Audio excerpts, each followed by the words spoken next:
हम एक्सरसाइज 9.8 कर रहे हैं जिसके अंदर हम हायर ऑर्डर, हायर डिग्री और फर्स्ट ऑर्डर के डिफरेंशियल इक्वेशंस को सॉल्व कर रहे हैं। हमने लास्ट टाइम सीखा था ऐसी डिफरेंशियल इक्वेशंस को सॉल्व करना जो सॉल्वेबल फॉर p हो।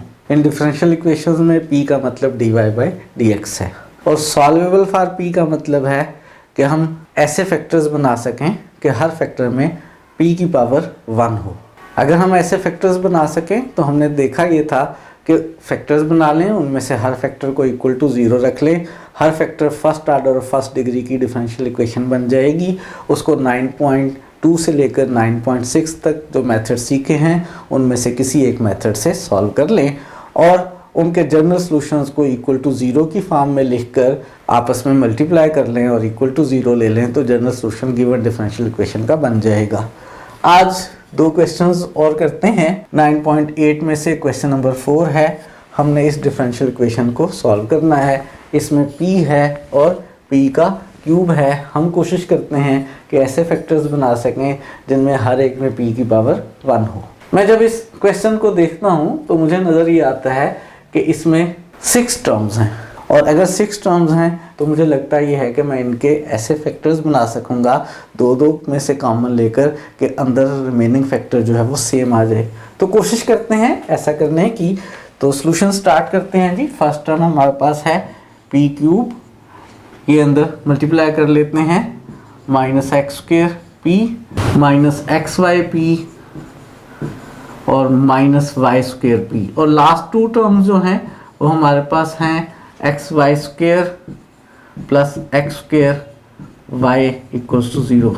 हम कोशिश करते हैं कुछ इस तरह से फैक्टर्स बनाने की कि हमारे पास अंदर जो है सेम आ जाए। हम 2-2 टर्म्स में से कॉमन लेकर सेम फैक्टर बनाने की कोशिश करते हैं। अगर हम पहली 2 टर्म्स में से कॉमन लेकर कोशिश करें, पहली 2 टर्म्स में से अगर हम कॉमन ले लें p तो अंदर रह जाएगा हमारे पास p² -x² और p² -x² के 2 फैक्टर्स बन सकेंगे p + x और p - x।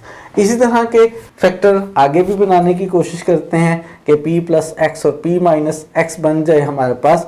अगर मैं xy/p को इसके साथ में लाऊं तो xy कॉमन आ जाएगा, अंदर p - y आ जाएगा और इसी तरह इन 2 को मिलाने से भी कोई नया फैक्टर बनेगा। लेकिन ना तो p + x बन पा रहा है और ना ही p - x बन पा रहा है। इसका मतलब है हम इस आर्डर से अगर फैक्टर बनाने की कोशिश करते हैं 2 को कॉमन लेकर तो सेम फैक्टर नहीं बन पा रहे हैं हमारे पास।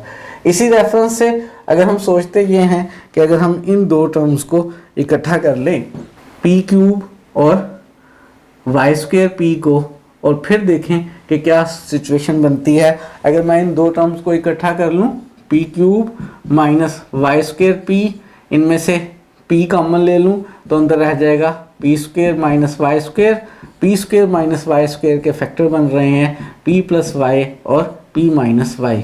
इसी तरह से अब मैं कोशिश करता हूँ कि आगे उन 2 टर्म्स को इकट्ठा करूँ जिन 2 टर्म्स में से कॉमन लेने के बाद इनमें से कोई एक फैक्टर बन जाए। अगर मैं ये 2 टर्म्स इकट्ठी कर लूँ x² p और x² y तो इन दोनों में से आप देखें x² कॉमन आ जाएगा और अंदर p - y ऐसा ही फैक्टर बन जाएगा जैसा पहले में से बना है। तो मैं इन 2 टर्म्स को इकट्ठा कर रहा हूँ -x² p और +x² y। इन दोनों में से माइनस का x² कॉमन और अंदर p - y आ गया। ये ऐसा ही फैक्टर बन गया है जैसा इन 2 टर्म्स को कंबाइन करके एक फैक्टर अंदर p - y बचा था। इसी तरह से अब बाकी जो 2 टर्म्स रह गई हैं उनको इकट्ठा कर लेते हैं -xy p + xy² = 0। इन 2 टर्म्स में से अगर हम देखें कि क्या कॉमन आ रहा है तो हम कॉमन ले सकते हैं इनमें से xy माइनस का अंदर रह जाएगा p - y। और अब हमारे पास जो 3 टर्म्स हैं उन 3 की 3 टर्म्स में आप देख सकते हैं कि एक फैक्टर हमारे पास कॉमन आ रहा है। कौन सा? p - y जो है वो तीनों में से कॉमन आ रहा है। इस p - y को अगर हम कॉमन ले लें तो फर्स्ट टर्म में से p - y कॉमन लेने के बाद हमारे पास जो बचेगा फैक्टर वो ये है। इसको अंदर लिख लेते हैं। अंदर हमारे पास अब आ जाएगा इसको मल्टीप्लाई भी कर लेते हैं क्योंकि एक दफ़ा फिर फैक्टर्स बनाने होंगे। P square plus p y, इस सेकंड टर्म में से p माइनस वाई कॉमन आने के बाद माइनस का एक्स स्क्वायर, और इस लास्ट टर्म में से p माइनस वाई कॉमन आने के बाद माइनस का एक्स वाई इक्वल्स टू 0। ये जो फर्स्ट फैक्टर है ये तो लीनियर बन गया है, इस फैक्टर को इक्वल टू 0 ले लेते हैं। और ये जो हमारे पास फैक्टर है, इस फैक्टर की एक दफ़ा फिर फैक्टराइजेशन करने की कोशिश करते हैं। और कैसे कोशिश की जाए, इन दो टर्म्स को इकट्ठा कर लेते हैं।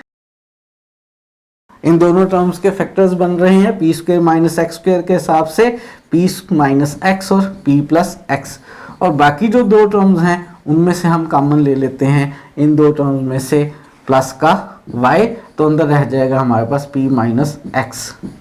और अब इन दोनों में से हमारे पास p माइनस एक्स कॉमन आ रहा है, p माइनस एक्स कॉमन आने के बाद p plus x plus y equals to 0 आ गया। तो ये दो फैक्टर्स भी अब लीनियर फैक्टर्स बन गए हैं। तो जो बात मैंने स्टार्ट में बताई थी वो हो गई है। हमने इसके ऐसे फैक्टर्स बना लिए हैं जो लीनियर फैक्टर्स हैं, इनमें से हर फैक्टर को इक्वल टू 0 लेते हैं और उसको 9.2 से लेकर 9.6 वाले किसी भी एक मेथड से सॉल्व कर लेते हैं। यहाँ से p minus x equals to 0, और ये थर्ड फैक्टर हमारे पास p plus x plus y equals to 0।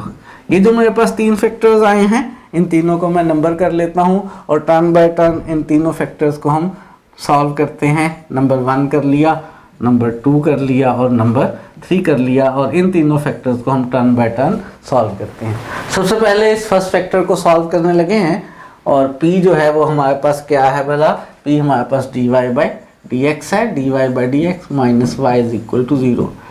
ये मेरे पास फर्स्ट आर्डर और फर्स्ट डिग्री की डिफरेंशियल इक्वेशन है। सबसे पहला मेथड हमने सीखा हुआ है सेपरेबल, वेरिएबल सेपरेट हो जाएं, बिल्कुल हो रहे हैं, वेरिएबल सेपरेट कर लेते हैं, y को राइट साइड पर ले जाते हैं, dy by d x equal to y, d x को राइट पर ले जाएं, मल्टीप्लाई हो गया। वेरिएबल सेपरेट करने का मतलब है सारे y एक साइड पर हों और सारे x दूसरी साइड पर हों। राइट साइड वाले y को लेफ्ट पे ले आएँ, डिवाइड हो जाएगा 1/y dy is equal to dx। Variable separate हो गए। जब वेरिएबल सेपरेट हो जाते हैं तो नेक्स्ट स्टेप ये होता है कि इसको इंटीग्रेट कर लिया जाए। तो इसको इंटीग्रेट कर लेते हैं जी। 1/y का इंटीग्रल हमारे पास log y आ गया, राइट साइड पे 1 का इंटीग्रल x हो गया, और एक कांस्टेंट ऑफ इंटीग्रेशन c हो गया। ये हमारे पास फर्स्ट फैक्टर का सॉल्यूशन आ गया है। हमने इसको लिखना है इस टाइप में कि सारे वेरिएबल्स कांस्टेंट लेफ्ट साइड पर हों और राइट साइड पर 0 हो। G f x Y C is equal to 0 की टाइप में लिखना है। उसके लिए एक तो मैं पहले लॉ ख़त्म कर रहा हूँ। लॉ ख़त्म करने के लिए लॉ की प्रॉपर्टी यूज़ कर ली, y is equal to e power x plus c आ गया। हमें लॉ की बेसिक प्रॉपर्टी याद है कि अगर log of x equals to y हो तो x e पावर y के इक्वल होता है। इसको थोड़ा सा और सिंप्लीफाई कर लेते हैं। राइट साइड पर जो e की पावर x प्लस सी आ रहा है, इसे e की पावर x और e की पावर c लिख लेते हैं। e की पावर c एक कांस्टेंट ही है, इसको c कह लेते हैं। y आ गया इक्वल c इंटू ई पावर x के, मैंने e पावर c का नाम c रख लिया है। c e पावर x को लेफ्ट पर ले आए तो y minus c e power x is equal to 0। मैंने इस सोल्यूशन को लिख लिया है किस टाइप में कि G X Y C is equal to 0 की टाइप में। तो जो फर्स्ट फैक्टर से हमारे पास फर्स्ट ऑर्डर की और फर्स्ट डिग्री की डिफरेंशियल इक्वेशन बनी थी उसे हमने सॉल्व कर लिया है। अब जो हमारे पास दूसरा फैक्टर आया था जिसको हमने इक्वेशन नंबर 2 का नाम दिया था p minus x equals to 0, इस डिफरेंशियल इक्वेशन को सॉल्व करते हैं। p का मतलब आपको मालूम है dy बाई डी एक्स है। इस x को राइट साइड पर ले जाएं, माइनस का है प्लस का हो गया, वेरिएबल सेपरेबल बन रही है आसानी के साथ। dx को राइट साइड पर ले जाते हैं, मल्टीप्लाई हो जाएगा, x dx हो गया राइट साइड पर, आसान सी इंटीग्रेशन है, इंटीग्रेशन कर लेते हैं। वेरिएबल सेपरेबल बनने के बाद लेफ्ट साइड पे y इंटीग्रल आ गया, राइट साइड पर x स्क्वायर ओवर 2 हो गया और प्लस c आ गया। फ्रैक्शंस ख़त्म करनी है तो 2 से मल्टीप्लाई कर लें, 2y equals to x square, 2c को दोबारा से c कह लें और आप इसको भी लिखें किस शेप में, g of x Y C is equal to 0 की शेप में। 2y को राइट साइड पर ले जाएं तो हमारे पास आ गया x square minus 2y plus c equals to 0। ये हमारे पास जो सेकंड फैक्टर बना था उस सेकंड फैक्टर से बनने वाली फर्स्ट ऑर्डर और फर्स्ट डिग्री की डिफरेंशियल इक्वेशन का सॉल्यूशन है। इस तरह से हम तीसरे फैक्टर को भी सॉल्व करते हैं। इस थर्ड फैक्टर में भी p को हम dy बाई dx लिख लेते हैं और plus x plus y equals to 0। क्या ये वेरिएबल सेपरेबल है? इसमें x और y सम हो रहे हैं, मल्टीपल में नहीं है कि हम इनको सेपरेट कर सकें। ये सेपरेबल इक्वेशन नहीं है। सेपरेबल नहीं है तो बाकी मेथड्स में से सोचते हैं कि कौन सा मेथड अप्लाई हो सकता है। अगर मैं इसको गौर से देखता हूँ तो मुझे नज़र ये आता है कि ये लीनियर डिफरेंशियल इक्वेशन है। इसमें y है और y का डेरिवेटिव है, y की टर्म इसके अलावा और कोई नहीं है। और ऐसी डिफरेंशियल इक्वेशन जो इस तरह की हो कि जिसमें y हो और dy बाई dx हो, इसके अलावा y वाली कोई और टर्म ना हो, जिसकी स्पेशल अरेंजमेंट इस तरह की हो कि dy by dx plus px y is equal to qx हो, हम कहते हैं ये लीनियर डिफरेंशियल इक्वेशन है। और इस तरह की लीनियर डिफरेंशियल इक्वेशन को सॉल्व करने के लिए सबसे पहले हम म्यू मालूम करते हैं, जिसको हम इंटीग्रेटिंग फैक्टर कहते हैं। और वो क्या होता है, ये जो y का कोफिशिएंट है e की पावर में इसका x के रिस्पेक्ट से इंटीग्रल लेते हैं और फिर इस डिफरेंशियल इक्वेशन को म्यू से मल्टीप्लाई करते हैं। जब भी हम इस डिफरेंशियल इक्वेशन को म्यू से मल्टीप्लाई करते हैं तो कंफर्म होता है कि हमेशा लेफ़्ट साइड पे डेरिवेटिव बन जाएगा म्यू का, जिससे मल्टीप्लाई किया है और जिस वेरिएबल में लीनियर थी। और उसके बाद जो है ये वेरिएबल सेपरेबल हो जाया करती है, dx को राइट साइड पर ले जाकर हम इसको इंटीग्रेट कर लिया करते हैं। तो यही मेथड यहाँ पर अडॉप्ट करते हैं। सबसे पहले तो ये वाली शेप देने के लिए x को राइट साइड पर ले जाएं, हमारे पास डिफरेंशियल इक्वेशन बन जाएगी dy by dx plus y is equal to minus x. और ये हमारे पास कैसी डिफरेंशियल इक्वेशन है?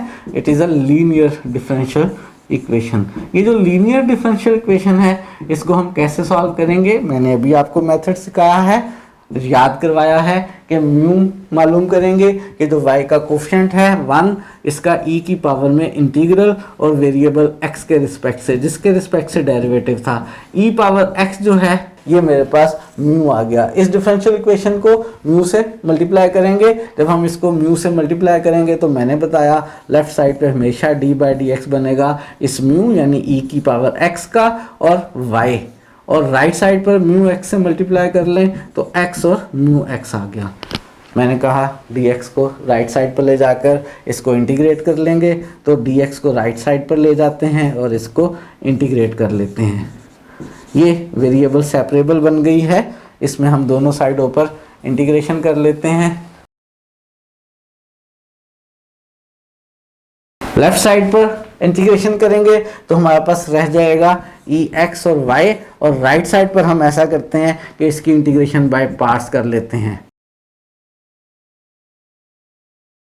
जी याद है इंटीग्रेशन बाय पार्ट्स करते हुए हम इन दो में से किसी एक का इंटीग्रल लेंगे, और याद होना चाहिए अगर दोनों का इंटीग्रल आता हो तो x की पावर वाली का इंटीग्रल नहीं लेते, तो मैं इंटीग्रेशन बाय पार्ट्स कर रहा हूँ और ex का इंटीग्रल ले रहा हूँ। ex का इंटीग्रल हम फर्स्ट टर्म में भी लेंगे, ex का इंटीग्रल हम सेकेंड टर्म में भी लेंगे, और जिस x का हमने इंटीग्रल नहीं लिया है फर्स्ट टर्म में एज इट इज़ रखेंगे, सेकंड टर्म में हम उस x का डेरिवेटिव लेंगे, सेकंड टर्म की एक इंटीग्रेशन मज़ीद करेंगे और दरमियान में दोनों टर्म्स के माइनस साइन आएगा। ये मैंने इंटीग्रेशन बाय पार्ट्स कर ली है। इसकी लेफ़्ट साइड तो एज इट इज़ रहेगी, राइट साइड पर ex का इंटीग्रल ex ही होता है, ex का इंटीग्रल ex ही होता है, और x का डेरिवेटिव 1 होता है, और एक कांस्टेंट ऑफ इंटीग्रेशन हमारे पास c आ गया। और अब तो इंटीग्रल के अंदर एक रकम रह गई, इसकी भी आसानी के साथ इंटीग्रेशन की जा सकती है। Left side same, first term same, और ex का इंटीग्रल ex ही हो गया और प्लस इक्वल टू c हो गया। यही मेरे पास इस थर्ड डिफरेंशियल इक्वेशन का सॉल्यूशन आ गया है। इसको भी g of x Y C is equal to 0 की फॉर्म में लिख लेते हैं। इस टर्म को राइट साइड पर ले जाएं तो हमारे पास आ गया x ex minus ex minus y ex plus c equals to 0। ये मेरे पास थर्ड डिफरेंशियल इक्वेशन का जनरल सॉल्यूशन आ गया। जो 3 फैक्टर्स बने थे उन तीनों को हमने सॉल्व कर लिया है और अभी हमें बाकी है गिवन डिफरेंशियल इक्वेशन का सॉल्यूशन मालूम करना।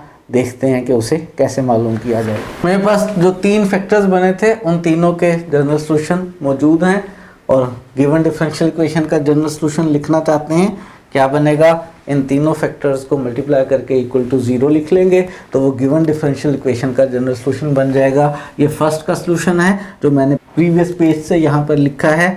ये y minus c e power x into ये सेकेंड डिफरेंशियल इक्वेशन का सॉल्यूशन है x square minus 2y plus c, और ये मेरे पास थर्ड डिफरेंशियल इक्वेशन का सॉल्यूशन है। इसको भी मल्टीप्लाई कर लेते हैं, x e power x minus e power x minus y e power x plus c is equal to 0। और ये हमारे पास आ गया है जनरल सॉल्यूशन किसका, गिवन डिफरेंशियल इक्वेशन का। तो हमने आज सॉल्व किया है एक ऐसी डिफरेंशियल इक्वेशन को जो फर्स्ट ऑर्डर की है, हायर डिग्री की है और जिसकी डिग्री जो है वो 3 है। एक दफ़ा इस क्वेश्चन का ओवरव्यू कर लेते हैं। एक्सरसाइज 9.8 का क्वेश्चन नंबर 4 है। ये डिफरेंशियल इक्वेशन थी, p की पावर 3 थी यानी थर्ड डिग्री की, और p का मतलब था फर्स्ट ऑर्डर की डिफरेंशियल इक्वेशन है। हमने कहा हम इसके फैक्टर्स बनाते हैं, ऐसे फैक्टर्स जिनमें p की पावर 1 हो जाए, लीनियर फैक्टर्स इन p हो जाए। उसके लिए हमने रकमों को थोड़ा सा अरेंज किया। रकमों को अरेंज करके जब हमने फैक्टर्स बनाए तो हमारे पास 3 लीनियर फैक्टर्स बन गए जिनमें हमारे पास जो है p की पावर 1 थी। हमने इन तीनों फैक्टर्स को टर्न बाय टर्न सॉल्व किया। पहले फैक्टर को सॉल्व किया, एक जनरल सॉल्यूशन आ गया हमारे पास, फिर हमने सेकंड फैक्टर को सॉल्व किया और फिर थर्ड फैक्टर को सॉल्व किया।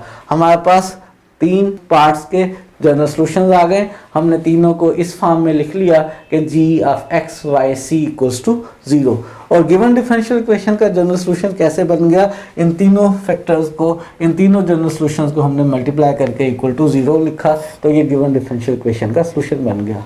एक क्वेश्चन मजीद सॉल्व करते हैं। एक्सरसाइज 9.8 का क्वेश्चन नंबर 9 है जिसे हम सॉल्व करने लगे हैं और हमारी कोशिश ये है कि ये सॉल्वेबल फॉर p हो जाए। और सॉल्वेबल फॉर p का मतलब अब आप काफ़ी अच्छी तरह से जानते हैं। इस डिफरेंशियल इक्वेशन को अगर आप देखें तो इसमें p का स्क्वायर है और p है। एक तरीका तो हम ये सोच सकते हैं कि क्वाड्रेटिक फार्मूला लगाएं और p की 2 वैल्यूज़ मालूम कर लें। ऑब्वियसली दोनों में p की पावर 1 होगी तो हमारे पास p में लीनियर इक्वेशंस बन जाएंगी और p को dy/dx लिख के हम सॉल्व कर सकेंगे। लेकिन जब मैं इसमें क्वाड्रेटिक फार्मूला लगाने का सोचता हूँ तो मैं काफ़ी परेशान हो जाता हूँ कि ये जो माइनस b है मुझे इसका स्क्वायर लेना है, ये जो a है इसका स्क्वायर एक्सपेंड करना है, c से मल्टीप्लाई करना है, और इतनी लंबी कैलकुलेशंस करने से मैं तो बहुत घबराता हूँ। मैं कोशिश कर रहा हूँ कि इसी तरह से कुछ ऐसे फैक्टर्स बनाए जाएं कि हम इसकी फैक्टराइजेशन कर सकें, कुछ टर्म्स को अरेंज किया जाए, कोई ऐसा चक्कर चलाया जाए। जी चक्कर चला लेते हैं, कोशिश करते हैं कि हम चक्कर चलाने में कामयाब हो जाएं और ऐसा चक्कर चला लें कि इसके फैक्टर्स बन जाए, ऐसे फैक्टर्स जिनमें p की पावर 1 हो। उसके लिए जो फर्स्ट टर्म है मेरे पास उसको मैं एज इट इज़ रखता हूँ, वो है मेरे पास y प्लस एक्स का स्क्वायर और p का स्क्वायर, और मैं कोशिश करता हूँ कि आगे भी मैं y प्लस एक्स बना सकूँ। ये जो मेरे पास सेकंड टर्म है इसके अंदर मैं थोड़ी सी अरेंजमेंट कर रहा हूँ, और वो थोड़ी सी अरेंजमेंट ये कर रहा हूँ कि मैं 2y स्क्वायर को y square plus y square लिख रहा हूँ। एक y स्क्वायर को माइनस एक्स स्क्वायर के साथ मिलाऊंगा तो उससे y प्लस एक्स और y माइनस एक्स बन जाएगा। एक फैक्टर वो बन जाएगा जो फर्स्ट टर्म के साथ है और एक फैक्टर वो बन जाएगा जो लास्ट टर्म के साथ है। तो मैं 2y स्क्वायर को y square plus y square लिख के एक y स्क्वायर को माइनस एक्स स्क्वायर के साथ मिला रहा हूँ और एक y स्क्वायर को प्लस एक्स वाई के साथ मिला रहा हूँ। बाहर p एज इट इज़ और plus y into y minus x equals to 0 भी एज इट इज़। ये जो y square minus x square है इसके फैक्टर्स बन जाएंगे y प्लस एक्स और y माइनस एक्स, और ये जो हमारे पास y square plus x y है इसमें से y कॉमन आ जाएगा और इसमें भी हमारे पास x प्लस वाई बन जाएगा। फर्स्ट टर्म को तो एज इट इज़ रखते हैं y प्लस एक्स का स्क्वायर पी स्क्वायर प्लस इसके फैक्टर्स बन गए y plus x y minus x और साथ में p मल्टीप्लाई हो जाएगा y plus x into y minus x और साथ में p मल्टीप्लाई हो गया, इसके साथ भी p मल्टीप्लाई हो जाएगा और इन दोनों में से y कॉमन आ जाएगा अंदर y प्लस एक्स और साथ में p और लास्ट हमारे पास y into y minus x equals to 0। अब अगर हम फर्स्ट टू टर्म्स को इकट्ठा कर लें और इनमें से हम कॉमन लेने की कोशिश करें तो इनमें से हमारे पास y प्लस एक्स जो है वो कॉमन आ रहा है, इनमें से y प्लस एक्स और p भी कॉमन आ रहा है। y प्लस एक्स और p कॉमन ले लिया तो फर्स्ट टर्म में से अंदर y plus x into P रह जाएगा और सेकेंड टर्म में से मेरे पास रह जाएगा y माइनस एक्स। और इसी तरह से ये जो लास्ट वाली दो टर्म्स हैं इनमें से सिर्फ y कॉमन आ रहा है, इनमें से हम y कॉमन ले लेते हैं, y कॉमन लेकर ब्रैकेट के अंदर बच जाएगा y plus x into p plus y minus x equals to 0। और आप देखें दोनों ब्रैकेट्स एग्जैक्टली सेम हैं, y plus x p plus y minus x. तो ये ब्रैकेट जो है कॉमन ले लेते हैं, ये ब्रैकेट कॉमन लेने पर हमारे पास y plus x into p plus y minus x एक फैक्टर बन गया और दूसरा फैक्टर जो है वो पहली टर्म में से हमारे पास से बचा y plus x into P और सेकेंड टर्म में से प्लस वाई इक्वल्स टू 0। आपके पास दो फैक्टर्स बन गए हैं, दोनों फैक्टर्स में p की पावर 1 है, यानी दो p में लीनियर फैक्टर्स बन गए हैं। अगर हमारे पास दो p में लीनियर फैक्टर्स बन गए हैं तो मसला हल हो गया है। इन दोनों फैक्टर्स को term by term equal to 0 लिखते हैं और दोनों को सॉल्व करके हम इनका जनरल सॉल्यूशन फाइंड आउट करते हैं। हमारे पास ये जो दो फैक्टर्स बने हैं इनमें से फर्स्ट फैक्टर को इक्वल टू 0 लिखते हैं तो y plus x into p plus y minus x equals to 0। ये हमारे पास एक डिफरेंशियल इक्वेशन बन गई है और दूसरे फैक्टर को 0 लिख लेते हैं y plus x into p plus y equals to 0। तो ये मेरे पास दूसरी डिफरेंशियल इक्वेशन बन गई है। इन दोनों डिफरेंशियल इक्वेशंस को हम टर्म बाय टर्म जो है वो सॉल्व करते हैं। ये दोनों फर्स्ट ऑर्डर की और फर्स्ट डिग्री की डिफरेंशियल इक्वेशंस हैं। इनको सॉल्व करेंगे हम 9.2 से 9.6 वाले किसी मेथड से और इनके जो जनरल सॉल्यूशंस आएंगे हम उनको लिखेंगे g of x Y c equals to 0 की फॉर्म में और फिर उन दोनों को मल्टीप्लाई करेंगे तो गिवन डिफरेंशियल इक्वेशन का जनरल सॉल्यूशन आ जाएगा। तो ये काम करते हैं जी। तो हम इस फर्स्ट डिफरेंशियल इक्वेशन को सॉल्व करने लगे हैं। p का मतलब हमारे पास dy बाई डी एक्स है, ये डिफरेंशियल इक्वेशन हमारे पास बन गई y plus x dy by d x. अगर मैं y माइनस एक्स को राइट साइड पर ले जाऊं तो ये x माइनस वाई हो जाएगा। y प्लस एक्स से डिवाइड कर लेते हैं, dy बाई डी एक्स मेरे पास आ गया x minus y over y plus x लिख लें या x प्लस वाई लिख लें, एक ही बात है। ये डिफरेंशियल इक्वेशन बन गई है। कैसे सॉल्व किया जाए? वेरिएबल सेपरेबल नहीं है, इस दफ़ा ये लीनियर भी नहीं है, y दो जगह आ रहा है। अगर आप गौर करें तो हर टर्म में x और y की पावर्स अगर सम करें तो 1 है। यहाँ पर सिर्फ x ही है, x की पावर 1, y की 0 कह लें, सम किया 1 आ गया। इस तरह बाकी सब टर्म्स में भी जो पावर्स का सम है 1 है। ऐसी डिफरेंशियल इक्वेशन को आपको याद होगा हम कहा करते हैं होमोजीनियस डिफरेंशियल इक्वेशन। तो ये जो हमारे पास इस वक्त डिफरेंशियल इक्वेशन बनी है ये एक होमोजीनियस डिफरेंशियल इक्वेशन है। याद करें होमोजीनियस डिफरेंशियल इक्वेशन को कैसे सॉल्व किया करते हैं। अगर हमने इस होमोजीनियस डिफरेंशियल इक्वेशन को सॉल्व करना है तो मैं ऐसा कर रहा हूँ कि इस होमोजीनियस डिफरेंशियल इक्वेशन के अंदर पुट कर रहा हूँ y को vx, पुट कर रहे हैं जी y को vx। आखिर में हम दोबारा से v को x में कन्वर्ट करेंगे, यहाँ से v की वैल्यू बना लेते हैं, उसको यूज़ करेंगे। v है y ओवर x के, इसका हम लास्ट में यूज़ करेंगे। v को दोबारा x और y में चेंज करेंगे।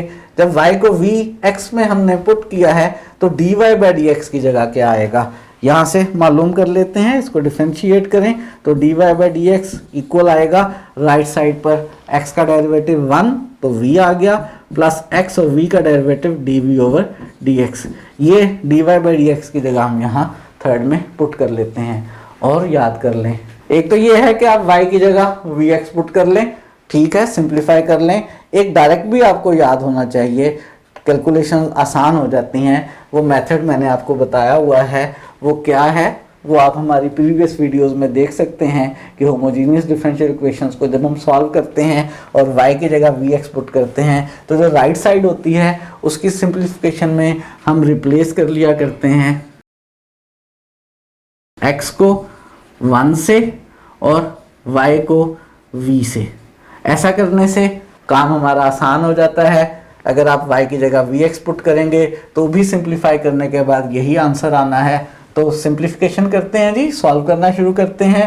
dy बाई डी एक्स की जगह लेफ्ट पर लिख लेते हैं v plus x dv over dx। Right side पर मैं y की जगह vx नहीं पुट कर रहा, ये जो मेथड हमने याद रखा हुआ है इसका इस्तेमाल कर रहा हूँ।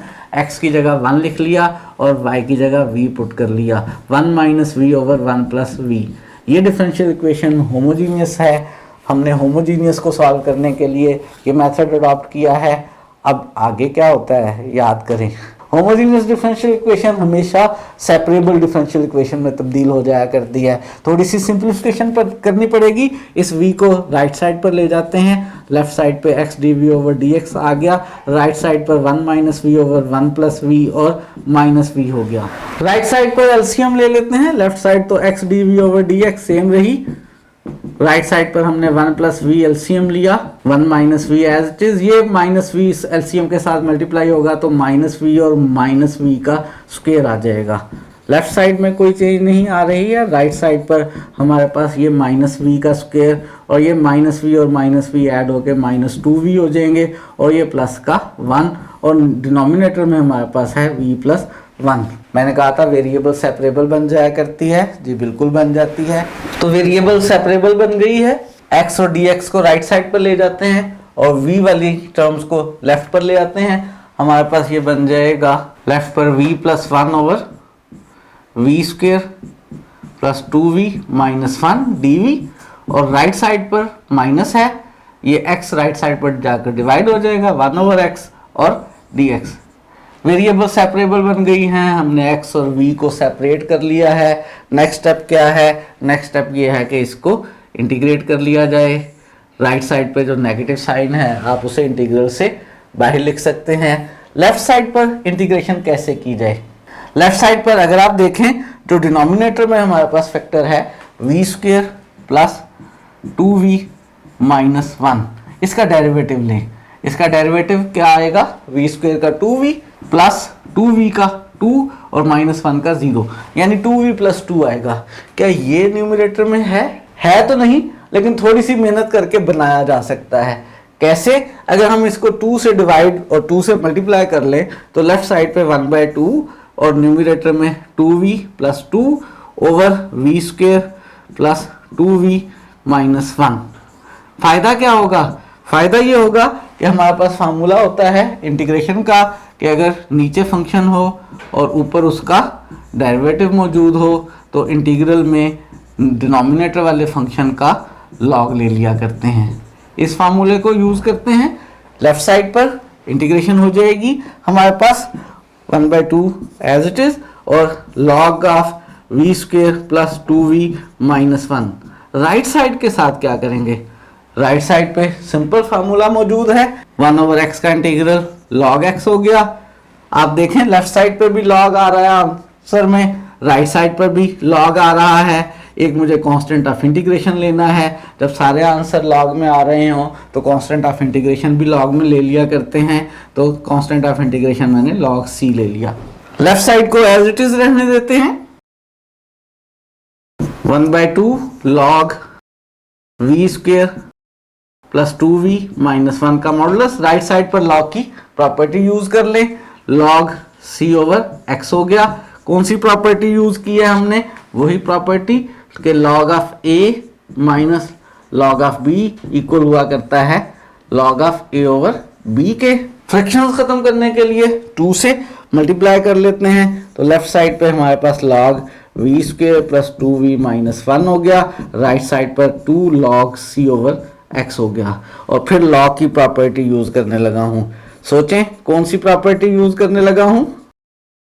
प्रॉपर्टी ये यूज करने लगा हूं कि ये जो 2 log से पहले मल्टीपल में है ये log के अंदर पावर में चेंज हो जाएगा और log c square over x square आ जाएगा।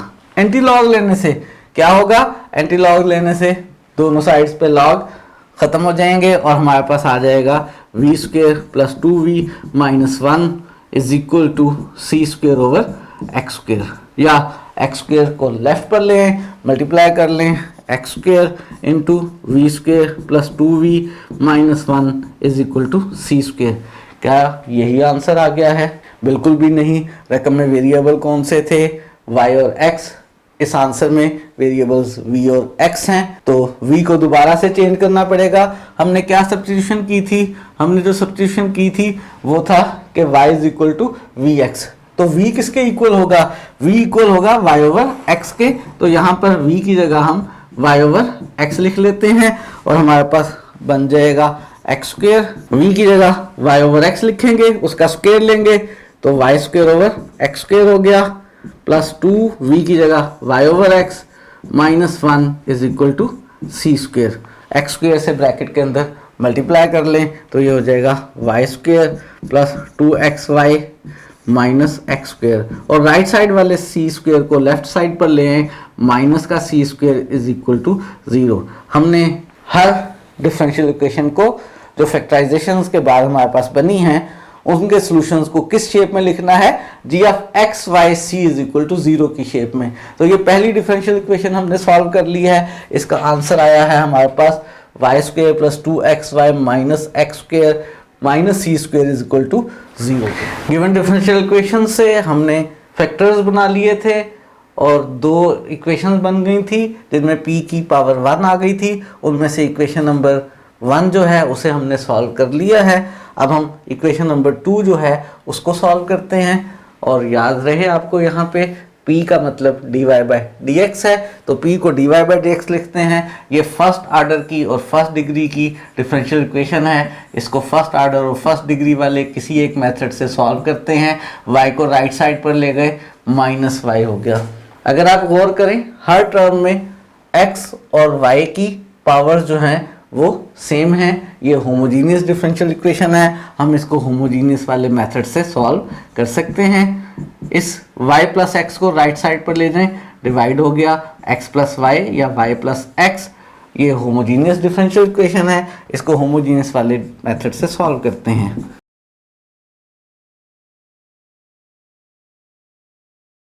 जी याद है होमोजीनियस डिफरेंशियल इक्वेशन वाला मेथड क्या है? होमोजीनियस डिफरेंशियल इक्वेशन वाले मेथड में हम पुट कर लिया करते हैं y को vx।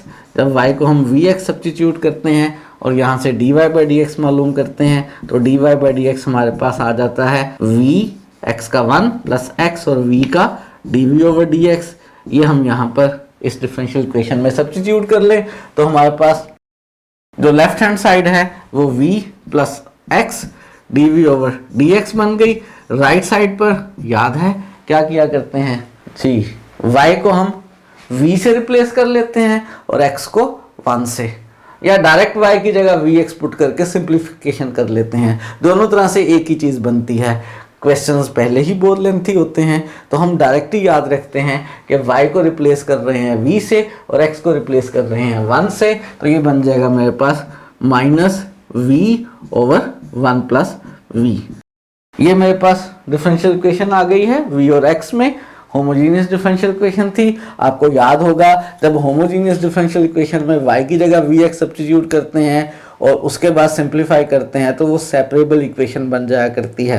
तो इसको थोड़ा सा अरेंज करके सेपरेबल इक्वेशन की शेप में लाते हैं। ये v जो लेफ्ट साइड पर है राइट साइड पर जाकर माइनस का v हो जाएगा, x dv over dx left पर as it is, right side पर minus v over v plus 1 as it is, और ये वाला v राइट पर जाकर माइनस का v हो गया। क्या किया जाए राइट साइड पर एलसीएम ले लेते हैं, v प्लस 1 एलसीएम हो गया minus v into v plus 1। ऐसा करते हैं, न्यूमरेटर में से माइनस v को कॉमन ले लेते हैं, माइनस v कॉमन लेंगे तो यहाँ पे प्लस हो जाएगा, यहाँ पे भी प्लस हो जाएगा और v प्लस 1 हो जाएगा, और डिनोमिनेटर में v plus 1 as it is. Numerator में हमारे पास दो फैक्टर्स बन गए, माइनस v और v plus 2 over denominator as it is है v प्लस 1। ये लेफ्ट साइड हमारे पास है x dv ओवर dx। क्या ख्याल है, हमने सिंप्लीफाई कर लिया है, क्या सेपरेबल बन रही है? बिल्कुल सेपरेबल बन गई है।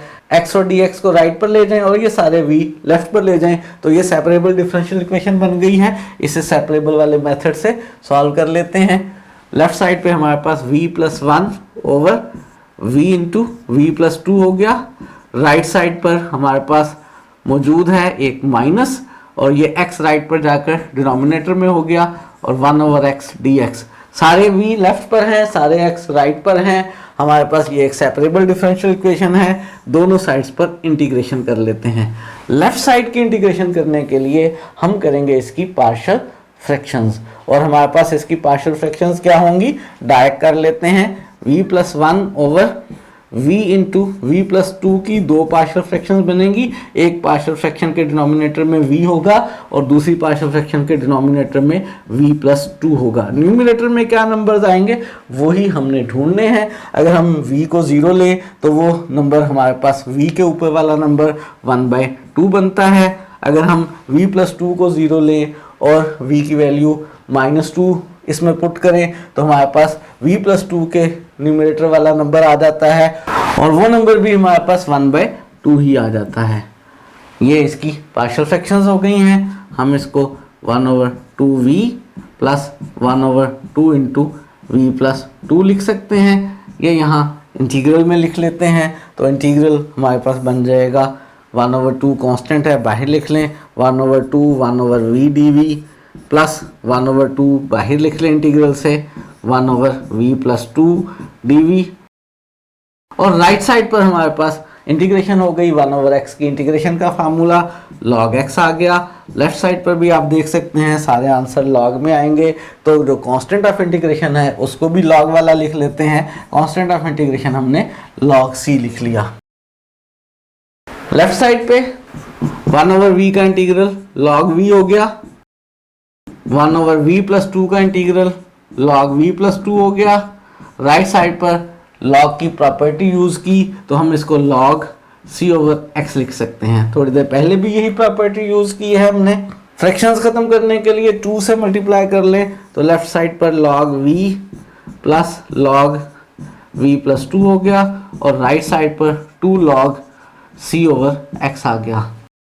फिर log की प्रॉपर्टी लेफ्ट पर यूज करें तो log के अंदर दोनों मल्टीप्लाई हो जाएंगे, log v इंटू v+2 आ जाएगा। राइट साइड पर log की प्रॉपर्टी यूज करेंगे तो 2 log के अंदर पावर बन जाएगा, c²/x² आ गया। एंटी log लेने पर दोनों साइड्स पर log जो है वो खत्म हो जाएगा। हमारे पास लेफ्ट साइड पे v इंटू v+2 आ गया और राइट साइड पर c²/x² आ गया। x² को लेफ्ट साइड पर ले आए, मल्टीप्लाई कर लें, x² v into v+2 is equal to c²। ये हमने जो दूसरा फैक्टर था उसको भी सॉल्व कर लिया। ये हमारे पास दूसरी डिफरेंशियल इक्वेशन का सॉल्यूशन आ गया जो फर्स्ट ऑर्डर और फर्स्ट डिग्री की थी। लेकिन अभी इसमें एक मसला है और वो मसला ये है कि हमारे पास ये v है जबकि गिवन वेरिएबल जो हैं वो y और x हैं। इस v को हमने चेंज करना है y और x में, और कैसे चेंज किया जाएगा तो हमने सब्स्टिट्यूशन की थी y is equal to vx तो हमारे पास v की वैल्यू बनती है y/x। ये वैल्यू v की यहाँ पर सब्स्टिट्यूट कर लेते हैं तो x² v की जगह y/x प्लस इंटू v की जगह y/x plus 2 is equal to c²। एक x कैंसिल हो गया, इस x y से अंदर मल्टीप्लाई करेंगे तो पहली टर्म y² हो गई प्लस दूसरी टर्म 2xy हो गई। c² को लेफ्ट साइड पर ले आए, -c² इज इक्वल टू 0। ये मेरे पास जो दूसरी डिफरेंशियल इक्वेशन थी जो फैक्टर्स बनाने के बाद बनी थी हमने सॉल्व कर ली है। ये उसका जनरल सॉल्यूशन है, लेकिन गिवन डिफरेंशियल इक्वेशन का जनरल सॉल्यूशन क्या है वो देखते हैं। इस सॉल्यूशन को हमने स्पेशली किस शेप में लिख लिया है, g(x, y, c) is equal to 0 की शेप में। और गिवन डिफरेंशियल इक्वेशन का सॉल्यूशन कैसे बनाते हैं अभी बनाते हैं। जो गिवन डिफरेंशियल इक्वेशन थी हमने इसके फैक्टर्स बताए थे। फर्स्ट ऑर्डर और फर्स्ट डिग्री की दो डिफरेंशियल इक्वेशंस बनी थी 1 और 2। जब हमने इन 1 और 2 को सॉल्व किया है तो ये इन दोनों के जनरल सॉल्यूशंस हैं और हमने इनको स्पेशल टाइप में लिखा है, स्पेशल शेप में लिखा है, g(x, y, c) is equal to 0 की शेप में। गिवन डिफरेंशियल इक्वेशन का जनरल सॉल्यूशन क्या होगा, वो इन दोनों के प्रोडक्ट को इक्वल टू 0 लेने से बन जाएगा। So general solution of given differential equation is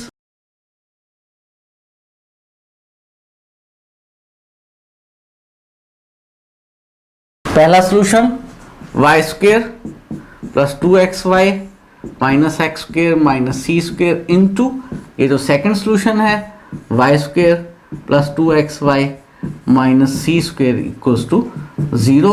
ये मेरे पास गिवन डिफरेंशियल इक्वेशन का जनरल सॉल्यूशन आ गया है। तो हमने सीखा है ऐसी डिफरेंशियल इक्वेशंस को सॉल्व करना जो फर्स्ट ऑर्डर की हैं लेकिन डिग्री जिनकी ज़्यादा है, लेकिन हम उनको फैक्टर्स करके ऐसी डिफरेंशियल इक्वेशन में चेंज कर सकते हैं जिनमें डिग्री उनकी 1 रह जाती है, यानी हम सेपरेबल फॉर पी बना सकते हैं। आज के लिए इतना ही। नेक्स्ट लेक्चर में कुछ नए मेथड सीखेंगे फर्स्ट ऑर्डर और हायर डिग्री की डिफरेंशियल इक्वेशंस को सॉल्व करने के।